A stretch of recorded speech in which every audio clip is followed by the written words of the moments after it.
ನನಗೆ ಊಟದಲ್ಲಿ ನಾನು ಜೋಳದ ರೊಟ್ಟಿ ತಿನ್ನಬೇಕು ಅನ್ನೋ ಆಸೆಯಿಂದನೇ ನಾನು ಬಂದಿದ್ದೀನಿ. ಆದ್ರೆ ಜೋಳದ ರೊಟ್ಟಿ ಸಿಕ್ತು, ತುಂಬಾ ಸಂತೋಷ ಆಯ್ತು ಸರ್. ನಾನೊಬ್ಬ ಆಹಾರ ಪ್ರಿಯ, ಆದ್ರೂ ಕೂಡ ನಾನು ಎಕ್ಸ್ಪೆಕ್ಟ್ ಮಾಡ್ಕೊಂಡ್ ಬಂದಿದ್ದೆ. ನಮ್ಮಲ್ಲಿ ನಾವು ದಿನ ಊಟ ತಿಂತೀವಿ, ಅನ್ನ ತಿಂತೀವಿ, ಮುದ್ದೆ ತಿಂತೀವಿ.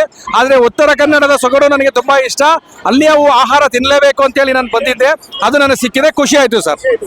ಸರ್, ಯಾವುದೇ ಕಾರ್ಯಕ್ರಮ ಆಗಿರ್ಬೋದು, ಮನುಷ್ಯನ್ಗೆ ಊಟನೇ ಮುಖ್ಯ. ಮೊದಲನೇದಾಗಿ ಆ ಊಟದ ವ್ಯವಸ್ಥೆನ ತುಂಬಾ ಚೆನ್ನಾಗಿ ಮಾಡಿದ್ದಾರೆ. ಅದ್ರ ಜೊತೆಲಿ ಬಿಸ್ಲರಿ ವಾಟರ್, ಕುಡಿಯೋ ನೀರಿನ ವ್ಯವಸ್ಥೆ ಮಾಡಿದ್ದಾರೆ. ಮತ್ತೆ ಊಟ ಮಾಡಿದವರು ನೆಮ್ಮದಿಯಾಗಿ ಕುತ್ಕೊಂಡು ಊಟ ಮಾಡ್ಲಿ ಅಂತ ವಿಶ್ರಾಂತಿ ಸ್ಥಳಗಳನ್ನ ಇದ್ ಮಾಡ್ಕೊಟ್ಟಿದ್ದಾರೆ. ಅದಕ್ಕೆ ಸರ್ಕಾರದ ಯೋಜನೆಗಳಿಗೆ ತುಂಬಾ ಧನ್ಯವಾದಗಳು ಸರ್. ತುಂಬಾ ಚೆನ್ನಾಗಿದೆ ವ್ಯವಸ್ಥೆ, ಊಟದ ವ್ಯವಸ್ಥೆ ಅಂತೂ ತುಂಬಾ ಚೆನ್ನಾಗಿತ್ತು ಸರ್. ಮಂಜುಳಾ, ಎಲ್ಲಿಂದ ಬಂದಿದ್ದೀರಾ? ನಾನು ಬೆಂಗಳೂರಿಂದ ಬೆಂಗಳೂರಿಂದ ಸಾಹಿತ್ಯ ಸಮ್ಮೇಳನಕ್ಕೆ ಬಂದಿದ್ದೀರಾ? ಹೌದು ಸರ್. ಸಾಹಿತ್ಯ ಸಮ್ಮೇಳನದಲ್ಲಿ ಏನು ಇಷ್ಟ ಆಯ್ತು ಮೇಡಮ್? ಎಲ್ಲ ತುಂಬಾ ಇಷ್ಟ ಆಯ್ತು. ಅಲ್ಲಿ ಒಳಗಡೆ ಸ್ಟೇಜ್ ಹತ್ರ ತುಂಬಾ ಚೆನ್ನಾಗಿ ಡೆಕೋರೇಟ್ ಮಾಡಿದ್ದಾರೆ. ಪುಸ್ತಕ ಮಳಿಗೆ ಅಂತೂ ತುಂಬಾ ಚೆನ್ನಾಗಿದೆ. ಎಲ್ಲಿ ಹೋದೆ ಎಲ್ಲಿ ಬಂದೆ ಅಂತಾನೂ ಗೊತ್ತಾಗ್ತಾ ಇಲ್ಲ, ಅಷ್ಟು ಪುಸ್ತಕಗಳಿದೆ. ಎಲ್ಲ ನೋಡ್ತಾ ಇದ್ರೆ ಕಣ್ ತುಂಬ ಬರ್ತಾ ಇತ್ತು. ಊಟದ ವ್ಯವಸ್ಥೆ ಎಲ್ಲ ಚೆನ್ನಾಗಿದೆಯಾ? ಚೆನ್ನಾಗಿದೆ ಸರ್. ಊಟ ಏನು ಇಷ್ಟ ಆಯ್ತು ಮೇಡಮ್ ನಿಮಗೆ? ಎಲ್ಲ ತರದ್ದು ಇಷ್ಟ ಆಯ್ತು sir. Talks with you like ಮಾಡಿ, ಶೇರ್ ಮಾಡಿ, ಸಬ್ಸ್ಕ್ರೈಬ್ ಮಾಡಿ. Thank you. ನಮಸ್ಕಾರ. ನಮ್ಮ ಟಾಕ್ಸ್ ವಿತ್ ಯು ಚಾನಲ್ ನೋಡ್ತಿರುವಂತ ಎಲ್ಲ ವೀಕ್ಷಕರು ಕೂಡ. ವೀಕ್ಷಕರೇ, ನಾನಿವತ್ತು ಬಂದಿದ್ದೀನಿ ಮಂಡ್ಯ ಜಿಲ್ಲೆಯಲ್ಲಿ ನಡೀತಾ ಇರುವಂತ 67ನೇ ಕನ್ನಡ ಸಾಹಿತ್ಯ ಸಮ್ಮೇಳನ ಕಾರ್ಯಕ್ರಮಕ್ಕೆ. ಇವತ್ತು ಇದು 2ನೇ ದಿನದ ಕಾರ್ಯಕ್ರಮ. ಇಲ್ಲಿ ಜನವೋ ಜನ, ಸಿಕ್ಕಾಪಟ್ಟೆ ಜನ ಬಂದಿದ್ದಾರೆ ಕನ್ನಡ ಪ್ರಿಯರು. ಜೊತೆಗೆ ಇಲ್ಲಿ ಪುಸ್ತಕ ಮಳಿಗೆ ಇರ್ಬೋದು, ಸಾಹಿತ್ಯ ಸಮ್ಮೇಳನ ಇರ್ಬೋದು, ಎಕ್ಸಿಬಿಷನ್ಗಳಿರ್ಬೋದು, ಎಲ್ಲವೂ ಕೂಡ ತುಂಬಾ ಅದ್ಭುತವಾಗಿ ಮಾಡಿದ್ದಾರೆ. ಅದರಲ್ಲೂ ಅತಿ ಮುಖ್ಯವಾದಂಥದ್ದು ಇಲ್ಲಿರುವಂಥ ಊಟದ ವ್ಯವಸ್ಥೆ, ತಿಂಡಿ ವ್ಯವಸ್ಥೆ. ಏನು ಕೇಳ್ತೀರಿ, ಉತ್ತರ ಕರ್ನಾಟಕ, ದಕ್ಷಿಣ ಕರ್ನಾಟಕದ ಎಲ್ಲ ತಿಂಡಿಗಳು, ಇಡ್ಲಿ, ವಡೆ, ಚಪಾತಿ, ರೊಟ್ಟಿ, ಎಲ್ಲ ಥರದ ಪೂರಿ ಭೋಜನ ಅಂತ ಹೇಳ್ತಾರಲ್ಲ, ನಿಜವಾಗ್ಲೂ ಒಬ್ಬಟ್ಟು ಊಟ, ಹೋಳಿಗೆ ಊಟ, ತುಂಬ ಸ್ವೀಟ್ಸ್ಗಳು ಎಲ್ಲವನ್ನು ಕೂಡ ತುಂಬ ಚೆನ್ನಾಗಿ ಕೊಡ್ತಿದ್ದಾರೆ ಅಂತ ಹೇಳಿದ್ರು. ನಿಜವಾಗ್ಲೂ ಕೂಡ ನಿನ್ನೆ ಮೊದಲನೇ ದಿನಕ್ಕೆ 3 ಲಕ್ಷ ಜನ ಊಟ ಮಾಡಿದ್ರಂತೆ. ಇವತ್ತು 2ನೇ ದಿನ ತುಂಬಾ ಜನ ಬರ್ತಾ ಇದ್ದಾರೆ. ಬನ್ನಿ, ಏನೇನು ಸಿಗ್ತಾ ಇದೆ, ಏನೇನು ಕೊಡ್ತಾ ಇದ್ದಾರೆ ನೋಡೋಣ.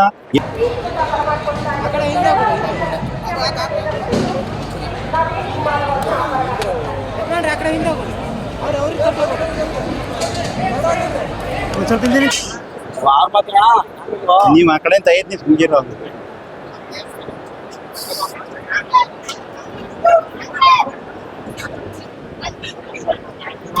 ಸಮ್ಮೇಳನದ ಏನೋ ಊಟದ ವ್ಯವಸ್ಥೆ ಇದೆ. ಪ್ರತಿಯೊಬ್ಬರಿಗೂ ಕೂಡ ನಾಯಕರಿಗೂ ಒಂದೊಂದು ವ್ಯವಸ್ಥೆಯನ್ನ ವಹಿಸಲಾಗಿದೆ. ಈಗ ನಮ್ಮ ಶ್ರೀರಂಗಪಟ್ಟಣದ MLA ಸಾಹೇಬರಾದಂಥ ರಮೇಶ್ ಬಂಡಿಸಿದ್ದೇಗೌಡ ಸರ್ ಇದ್ದಾರೆ. ಅವ್ರನ್ನ ಊಟದ ಬಗ್ಗೆ ಏನೇನು ತಯಾರಿ ಇದೆ, ಏನೇನು ಆಗ್ತಿದೆ ಅನ್ನೋದ್ರ ಬಗ್ಗೆ ಅವ್ರನ್ನ ಕೇಳೋಣ. ಬನ್ನಿ, ಈಗ ಅವ್ರ ಹತ್ರ ಕೇಳೋಣ. ನಮಸ್ತೆ. ನಮಸ್ಕಾರ ಸರ್. ತುಂಬಾ ಸಾಹಿತ್ಯ ಸಮ್ಮೇಳನಕ್ಕೆ ಒಂದು ಕುಷ್ಟಿ ಅಂತಂದ್ರೆ ಇಲ್ಲಿ ಕೊಡ್ತಾ ಇರುವಂತ ಊಟ ಅಂತ ತುಂಬಾ ಜನ ನಿನ್ನೆಯಿಂದ ಹೇಳ್ತಾ ಇದ್ದಾರೆ. ಇವತ್ತಿನ ಸ್ಪೆಷಲ್ ಏನೇನಿದೆ ಸರ್? ಇವತ್ತು ಮಧ್ಯಾಹ್ನದ ಊಟಕ್ಕೆ ಬಂದಿದ್ದೀರಾ? ರೊಟ್ಟಿ ಇದೆ, ಅಕ್ಕಿ ರೊಟ್ಟಿ ಇದೆ, ಅಕ್ಕಿ ರೊಟ್ಟಿ, ಬಾತ್ ಇದೆ, ಅಕ್ಕಿ ರೊಟ್ಟಿ, ಲಾಡು, ಅನ್ನ, ಸಾಂಬಾರು, ತಿಳಿಸಾರು, ಮಜ್ಜಿಗೆ ಅಥವಾ ಹಪ್ಪಳ, ಸೊಪ್ಪು, ಉಪ್ಪಿನಕಾಯಿ ಎಲ್ಲ ಮಾಡಿದ್ವಿ. ಬಾತ್ ಏನಾರ ಇದೆಯಾ? ಬಾತ್ ಏನಿಲ್ಲ ಇವತ್ತು. ಬಾತ್ ಇಲ್ಲ. ಎಲ್ಲವನ್ನ ಕೊಡ್ತಕ್ಕಂಥ ವ್ಯವಸ್ಥೆ ಮಾಡ್ತಾ ಇದೀವಿ. ಎಲ್ಲ ಅಚ್ಚುಕಟ್ಟಾಗಿ ನಡೀತಾ ಇದೆ. ಇದು 2ನೇ ದಿನದ್ದು ಮಧ್ಯಾಹ್ನದ ಊಟ ಸರ್. 2ನೇ ದಿವಸದ್ದು ಬೆಳಗ್ಗೆ. ನೆನ್ನೆ ಬಹಳಷ್ಟು ಜನ ನಾವ್ ಎಕ್ಸ್ಪೆಕ್ಟ್ ಮಾಡಿದ್ವಿ. ಮೊದಲನೇ ದಿನನೇ, ಮೊದಲನೇ ದಿವಸ 2.5 ಲಕ್ಷ ಊಟ ಮಾಡಿರ್ಬೇಕು. 2.5 ಲಕ್ಷ ಜನ ಊಟ ಮಾಡಿದ್ರು. 2.5 ಲಕ್ಷ ಜನ ಊಟ ಮಾಡಿರ್ಬೇಕು ಅಂತ ಕಾಣಿಸುತ್ತೆ. ಬೆಳಗ್ಗೆ, ಮಧ್ಯಾಹ್ನ, ರಾತ್ರಿ 3 ಜನ ಸೇರಿಸಿದ್ರೆ ಒಂದ್ 2.5-2.25 ಲಕ್ಷ ಜನ ಊಟ ಮಾಡಿರ್ಬೇಕು. ಇವತ್ತು ಏನಾಗ್ತದೆ, ಬೆಳಗ್ಗೆನೂ ಇಲ್ಲಿವರೆಗೆ ಪುರ್ಸೊತ್ತಿಲ್ಲ. 11:30 ತನಕ ತಿಂಡಿ ಕೊಟ್ಟಿದ್ದೀವಿ. 11:30 ಗಂಟು ತಿಂಡಿ. 11:30 ತನಕ ತಿಂಡಿ ಕೊಟ್ಟಿದ್ದೀವಿ. ಚಿತ್ರಾನ್ನ ಮಾಡಿದೀವಿ, ಸಿಹಿ ಪೊಂಗಲ್ ಮಾಡಿದೀವಿ, ಖಾರ ಪೊಂಗಲ್ ಮಾಡಿದೀವಿ, ವಡೆ ಕೊಟ್ಟಿದ್ದೀವಿ, ಎಲ್ಲ ಕೊಟ್ಟು ಕಾಫಿ, ಟೀ, ಬಜ್ಜಿ, ವಡೆ ಎಲ್ಲಾನು ಕೊಟ್ಟಿದ್ದೀವಿ. ಇವತ್ತು ಮಧ್ಯಾಹ್ನ ರೊಟ್ಟಿ, ಅನ್ನ, ಸಾಂಬಾರು, ತಿಳಿಸಾರು, ಮಜ್ಜಿಗೆ ಎಲ್ಲ ಕೊಡ್ತಾ ಇದೀವಿ. ಮಧ್ಯಾಹ್ನ ನೋಂದಾಯಿತ ಪ್ರತಿನಿಧಿಗಳು ಒಂದೇ, ಅಲ್ಲೂ ಒಂದೇ, ಎಲ್ಲ ಒಂದೇ ಊಟ, ಎಲ್ಲಾ ತರದ್ದು ಒಂದೇ ಊಟ. ಅದ್ರಲ್ಲಿ ಯಾವ್ದು ವ್ಯತ್ಯಾಸ ಇಲ್ದಂಗೆ ನೋಡ್ಕೊತಾ ಇದೀವಿ. ಇಲ್ಲಿ ಕೌಂಟರ್ ಹಾಕಿರೋದು ತುಂಬಾ ವಿಶೇಷ ಸರ್. ಯಾವುದೇ ಜಂಜಾಟ ಇಲ್ಲದ ರೀತಿ ಕೌಂಟ್ರು ಸುಮಾರು ಇಲ್ಲಿ 40-50 ಕೌಂಟರ್ ಹಾಕಿದೀವಿ. ಅಲ್ಲಿ 100-120 ಕೌಂಟರ್ ಹಾಕಿದೀವಿ. ಯಾವ್ದು ಏನು ತೊಂದರೆ ಇಲ್ದಂಗೆ ಮಾಡ್ತಾ ಇದಾರೆ. ನಮ್ ಜನನೂ ಬಹಳ ಶಾಂತಿಯುತವಾಗಿ ಬಂದು ಊಟ ಮಾಡ್ತಾ ಇದಾರೆ. ಅದು ಸಂತೋಷ ವ್ಯಕ್ತಪಡಿಸ್ತೀನಿ. ಎಲ್ಲಾ ಜನ ಜಾತ್ರೆ ನೋಡ್ದಂಗೆ ಜಾತ್ರೆಗೆ ಬಂದಂಗೆ ಬರ್ತಾ ಇದಾರೆ. ನಮ್ಗೆ ಬಂದ ಖುಷಿ. ನಮ್ಗೊಂದು ಅವಕಾಶ ಮುಂದಕ್ಕೆ ನಾವು ಇರುವುದಿಲ್ಲ, ಅವಕಾಶನೂ ಸಿಗುವುದಿಲ್ಲ. ಇರೋದು ವಿಚಾರಪ್ಪ. ನನ್ಗೆ 57 ಆಯ್ತು, ಮುಂದಕ್ಕೆ 87 ಐತೆ. ಗ್ಯಾರಂಟಿ ಬದುಕೋದಿಲ್ಲ, ಇದ್ರು ಬದುಕಾಗೋದಿಲ್ಲ. ಇರೋದು ಒಪ್ಕೋಬೇಕು. ಯಾವಾಗ ನಾವು ಸತ್ಯ ಒಪ್ಕೋತೀವಿ ಆಗ ನಾವು ನಮ್ಮ ವ್ಯವಸ್ಥೆಗಳಲ್ಲಿ ನಾವು ಅದರಲ್ಲಿ ಒಟ್ಟಾಗಿ ಹೋಗ್ತೀವಿ. ಇಲ್ಲಾಂದ್ರೆ ನಾವು ಬಡಕ್ಕಾಗಲ್ಲ. ನಮ್ಮ ಸ್ನೇಹಿತರು ಅನ್ನಿ ಅವರು ಬಹಳ ಚೆನ್ನಾಗಿ ಮಾಡ್ತಾ ಇದಾರೆ ಸರ್. ನಾವು ಗಮನಿಸ್ತಾ ಇದ್ವಿ, ಒಂದ್ ರೀತಿ ಸಾಮಾನ್ಯ ವ್ಯಕ್ತಿ ತರ ಬಂದು ಇಲ್ಲಿ ಪ್ರತಿಯೊಂದು ಕೌಂಟರ್ ಕೂಡ ಚೆಕ್ ಮಾಡ್ತಾ ಇದ್ರಿ. ಅದರಿಂದನೇ ಇರ್ಬೇಕು 2ನೇ ದಿನ ಪ್ರತಿಯೊಬ್ಬರಿಗೂ ಊಟ ಸಫಿಸಿಯೆಂಟ್ ಆಗಿ ಸಿಗೋದ ಕಾರಣ ಆಗಿರ್ಬೋದು. ಇದು ನಮ್ಮ ಮನೆ ಕಾರ್ಯ ಅಂತ ನಾನು ತಿಳ್ಕೊಂಡಿದ್ದೀನಿ. ಒಳ್ಳೆ ಎಲ್ಲರೂ ಅವ್ರವ್ರ ಮನೆ ಕಾರ್ಯ ಅಂತ ತಿಳ್ಕೊಂಡ್ ಮಾಡ್ಬೇಕು. ನಮ್ಮ ಮನೆ ಕಾರ್ಯ ಅಂತ ತಿಳ್ಕೊಂಡ್ ಮಾಡಿದ್ರೆ ಈ ತರದ ಕಾರ್ಯಕ್ರಮ ಯಶಸ್ವಿ ಆಗೋದಿಲ್ಲ. ಖಂಡಿತ ಒಳ್ಳೆ ಮಾತು. ನಾನು ಸಾರ್ವಜನಿಕರು ವಿನಂತಿ ಮಾಡೋದು ಇಷ್ಟ, ನೀವು ಎಷ್ಟು ಜನ ಬನ್ನಿ ಊಟ ಕೊಡುವ, ನಿಮ್ಮ ಮನೆ ಕಾರ್ಯದಲ್ಲಿ ಹೆಂಗಿರ್ತೀರಿ ಹಂಗೆ ಇದ್ದು ಊಟ ಮಾಡ್ಕೊಂಡು ಹೋಗ್ರಪ್ಪ ಅನ್ನೋದು ಒಂದೇ ನನ್ನ ಮನೆ ಕಾಳಜಿ ಪೂರ್ವಕವಾದ ಪದ. Thank you sir, thank you. ಇದು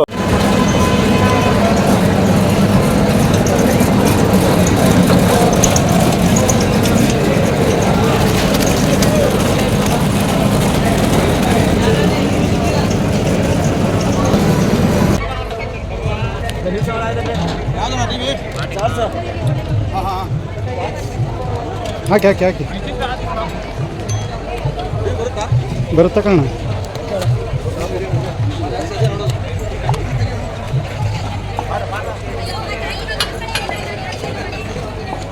ತಿರ್ಕಣ ಈ ಕಡೆ, ನೀವು ತಿರ್ಕಣ ಹಿಂಗೆ ನೋಡ. ನೀವು ಕೆಲಸ ಮಾಡ್ಕೊಂಡು ಮಾಡಿ, ನೋಡೋದು ಬೇಡ. ನಾವು ನಿಮ್ಮನ್ನು ಮುಖ ಕಾಣೋಂಗೆ ತೆಗಿತೀವಿ. ಕೆಲಸ ಮಾಡಿದವ್ರು ತೋರಿಸ್ತೀನಿ, ಯಾರು ತೋರಿಸ್ತಾರೆ. ಇದೇನು ರಾತ್ರಿಗೆ ಇದು? ಸರ್ ಊಟ ತುಂಬ ಚೆನ್ನಾಗಿತ್ತು ಸರ್. ಕನ್ನಡ ಸಾಹಿತ್ಯ ಸಮ್ಮೇಳನ ಪರಿಷತ್ತಿನ ಈ ಕಾರ್ಯಕ್ರಮದಲ್ಲಿ ಊಟ ಅಂತಂದರೆ ಸಾವಿರಾರು ಜನ ಅನ್ನೋಕ್ಕಿಂತ ಹೆಚ್ಚಾಗಿ ಕೋಟ್ಯಾಂತರ ಜನಕ್ಕೆ ಒಬ್ಬ ಜನಕ್ಕೂ ನಾನು ನೋಡಿದ ಮಟ್ಟಿಗೆ ಯಾರಿಗೂ ಕಡಿಮೆನೇ ಆಗಿಲ್ಲ ಸರ್. ಪ್ರತಿಯೊಂದು ಲಡ್ಡು ಇರ್ಬೋದು, ಅಕ್ಕಿ ರೊಟ್ಟಿ ಇರ್ಬೋದು, ಜೋಳದ ರೊಟ್ಟಿ ಇರ್ಬೋದು, ಅನ್ನ ಸಾಂಬಾರು, ಮೊಸರು, ಪ್ರತಿಯೊಂದು ಊಟನೂ ಸರ್ ಕೋಟ್ಯಾಂತರ ಜನಕ್ಕೆ ಸಾಲಾಗಿ ಬರ್ತಾ ಇದ್ದಾರೆ. ಸಾಲಾಗಿ ಒಬ್ಬರು ಸಣ್ಣ ಮಕ್ಕಳಿಂದ ಹಿಡಿದು ದೊಡ್ಡವ್ರಿಗೆ ಒಬ್ರಿಗೂ ಕಡಿಮೆ ಆಗ್ತದೆ ಅಂದಂಗೆ ತುಂಬ ಚೆನ್ನಾಗಿ ಈ ಕನ್ನಡ ಸಾಹಿತ್ಯ ಸಮ್ಮೇಳನ ಕಾರ್ಯಕ್ರಮದಲ್ಲಿ ಮಂಡ್ಯದಲ್ಲಿ ನಡೀತಿರೋದ್ರಿಂದ ತುಂಬ ಚೆನ್ನಾಗಿತ್ತು ಸರ್. ತುಂಬ ಖುಷಿ ಆಯಿತು. ತುಂಬ ಅದ್ದೂರಿಯಾಗಿ ನಡೀತಿದೆ. ತುಂಬ ಭಾಳ ಖುಷಿ ಆಯಿತು ಸರ್. ತುಂಬ ಅದ್ದೂರಿಯಾಗಿ ನಡೀತಾ ಇದೆ ಇಂಥ ಕಾರ್ಯಕ್ರಮ. ನಿಜವಾಗ್ಲೂ ಇಷ್ಟೊಂದಾರಿ ಅದ್ದೂರಿಯಾಗಿ ನಡೆಯೋ ಕಾರ್ಯಕ್ರಮ ನೋಡಿದ್ವಿ, ಚಿಕ್ಕ ಪುಟ್ಟ ಕಾರ್ಯಕ್ರಮ. ಇಂಥ ಕಾರ್ಯಕ್ರಮ ನೋಡಿರಲಿಲ್ಲ ಸರ್. ತುಂಬ ಚೆನ್ನಾಗಿತ್ತು.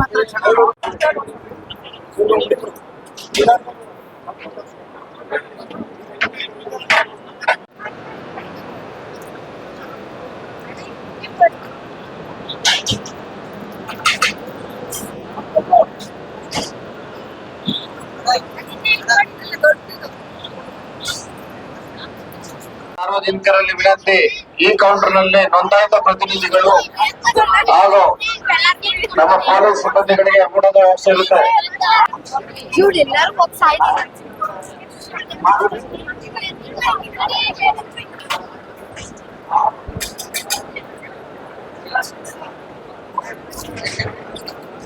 ಕಾಣಿಸ್ಕೋಬೇಕು, ನಿಮ್ಗೆ ಕಾಣಿಸ್ಲಿ ಅಂತ ಬಂದ್ರೆ ನಿಮ್ಮ ಮೊಬೈಲ್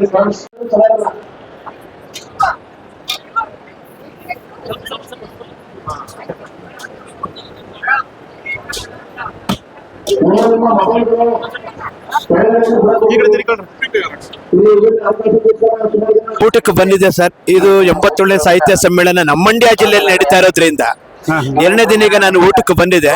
ಬಹಳ ವಿಶೇಷವಾದ ಎಲ್ಲರೂ ಕೂಡ ಊಟ, ಎಲ್ಲ ಜಿಲ್ಲೆಗಳವರು ಊಟ ಮಾಡಬಹುದಂತ ಒಂದು ವಿಶೇಷವಾದಂತ ಚಪಾತಿ ಪಲ್ಯ ಕೂಡ ಚೆನ್ನಾಗಿ ಮಾಡಿದ್ದಾರೆ. ಇವತ್ತಿನ ಇದು ಅನ್ನ ಸಾಂಬಾರು, ಎಲ್ಲರೂ ಕೂಡ ವಿಶೇಷವಾದಂಥ ಲಾಡಿನ ವ್ಯವಸ್ಥೆಗಳನ್ನು ಮಾಡಿದ್ದಾರೆ. ಮಜ್ಜಿಗೆ ಇದೆ, ಹಪ್ಪಳ ಇದೆ, ಉಪ್ಪಿನಕಾಯಿ ಇದೆ. ಎಲ್ಲವೂ ಕೂಡ ಪ್ರತಿ ಬಂದಂಥ ಎಲ್ಲರಿಗೂ ಕೂಡ ಯಾವುದೇ ರೀತಿಯಲ್ಲಿ ಗದ್ದಲ ಇಲ್ಲದೆ ಪ್ರತಿಯೊಬ್ಬರಿಗೂ ಕೂಡ ಊಟ ಬಡಿಸುವಂತ ವ್ಯವಸ್ಥೆಯನ್ನು ಬಹಳ ಅಚ್ಚುಕಟ್ಟಾಗಿ ಮಾಡಿದ್ದಾರೆ. ಹೊಟ್ಟೆ ತುಂಬ ಕೊಡ್ತಾ ಇದ್ದಾರೆ, ತುಂಬಾ ಹೊಟ್ಟೆ ತುಂಬ ಕೇಳ್ತಾ ಇದ್ದಾರೆ. ಊಟ ಮಾಡ್ತಕ್ಕಂಥವ್ರು ಕೇಳಿ ಊಟ ಮಾಡಿಸ್ಕೊಳ್ತಕ್ಕಂಥದ್ದನ್ನ ಇದು ಮಾಡ್ತಾರೆ. ಬಾಣಸಿಗರು ಕೂಡ ಅಷ್ಟೇ ಸಹಕರಿಸಿದ್ರೆ ಎಲ್ಲಾ ರೀತಿಯಲ್ಲೂ ಕೂಡ ಪ್ರೀತಿಯಿಂದ ಬಡಿಸುವಂತ ಕೆಲಸಗಳನ್ನ ಮಾಡ್ತಾ ಇದ್ದಾರೆ. ಧನ್ಯವಾದಗಳು.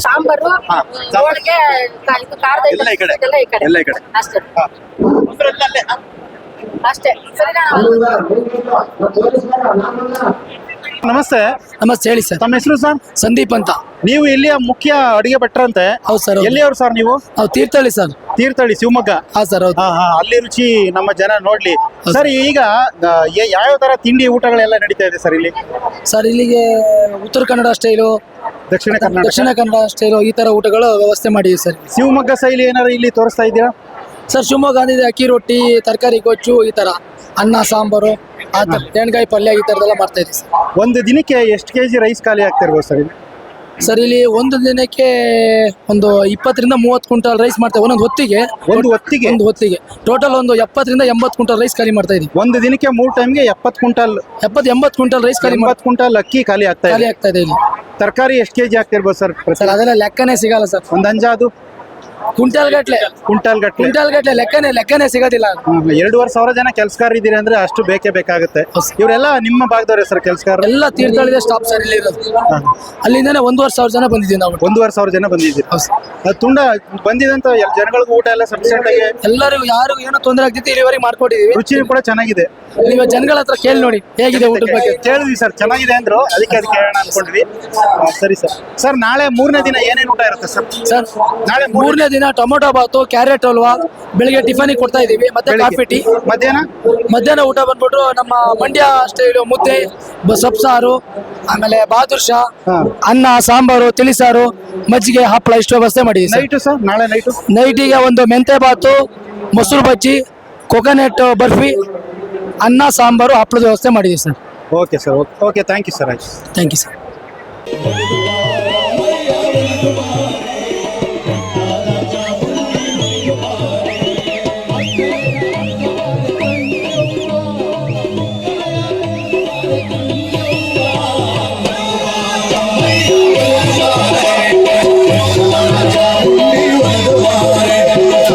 ಕನ್ನಡದ ಬಗ್ಗೆ ಇವತ್ತು ಏನು ಕನ್ನಡ ಉಳಿದೈತೆ ಅಂತೇಳಿ ಇವತ್ತು ಸಾಕ್ಷಿ ಮಂಡ್ಯ ಜಿಲ್ಲೆಯಲ್ಲಿ ನಡೀತಿರತಕ್ಕಂಥ ಸಾಹಿತ್ಯ ಸಮ್ಮೇಳನ ಇವತ್ತು ಎಷ್ಟೊಂದು ವಿಜೃಂಭಣೆ ನಡೀತಾ ಇದೆ. ಇದಕ್ಕೆ ಇಲ್ಲಿ ಒಂದು ಕಾರ್ಯಕ್ರಮಕ್ಕೆ ಸೇರ್ತಕ್ಕಂಥ ಜನಗಳೇ ಸಾಕ್ಷಿ. ಆದರೆ ಬಲವಂತವಾಗಿ ಇವತ್ತು ಹಿಂದಿ ಹೇರಿಕೆ ಹೊರಟಿರೋದು ನೋಡಿದ್ರೆ, ಹಿಂದಿ ಹೇರಿಕೆ ಅವ್ರು ಏನೇ ನಮಗೆ ಹೇರಿಕೆ ಮಾಡಿದ್ರು ಸಹ ಈ ಜನಗಳ ಈ ಸಾಕ್ಷಿನೇ ಇವತ್ತು ನಮಗೆ ಕನ್ನಡ ಉಳಿತದೆ, ಕನ್ನಡ ಬೆಳೆಸ್ತೀವಿ ಅನ್ನೋದಕ್ಕೆ ಈ ಜನ ಸಾಮಾನ್ಯರೇ ಸಹ ಇವತ್ತು ನಮ್ಗೆ ಈ ಒಂದು ಸಾಹಿತ್ಯ ಸಮ್ಮೇಳನದಲ್ಲಿ ತೋರಿಸ್ಕೊಟ್ಟಿದ್ದಾರೆ. ಸಮ್ಮೇಳನ ತುಂಬಾ ಅಚ್ಚುಕಟ್ಟಾಗಿ ವ್ಯವಸ್ಥಿತವಾಗಿ ರೂಪುಗೊಂಡಿದೆ. ಊಟ ತಿಂಡಿ ವ್ಯವಸ್ಥೆ ಹೇಗಿದೆ ಸರ್? ಊಟ ತಿಂಡಿ ಬರ್ತಕ್ಕಂಥ ಎಲ್ಲ ಕರ್ನಾಟಕದ ಎಲ್ಲ ಮೂಲೆಯಿಂದ, ರಾಜ್ಯದ ಮೂಲೆಯಿಂದ ಬಂದಿರತಕ್ಕಂಥ ಎಲ್ಲ ಕನ್ನಡ ಅಭಿಮಾನಿಗಳಿಗೆ ಊಟದ ವ್ಯವಸ್ಥೆ ತುಂಬಾ ಅಚ್ಚುಕಟ್ಟಾಗಿ ವ್ಯವಸ್ಥೆ ಮಾಡಿದ್ದಾರೆ. ಚೆನ್ನಾಗಿದೆ ಅಂತ. ಏನೇನು ಊಟ ಇತ್ತು ಸರ್ ಇವತ್ತು? ಮುದ್ದೆ ಮತ್ತೆ ಸಾಂಬಾರು, ಲಾಡು, ರೊಟ್ಟಿ.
ಆಯ್ತು.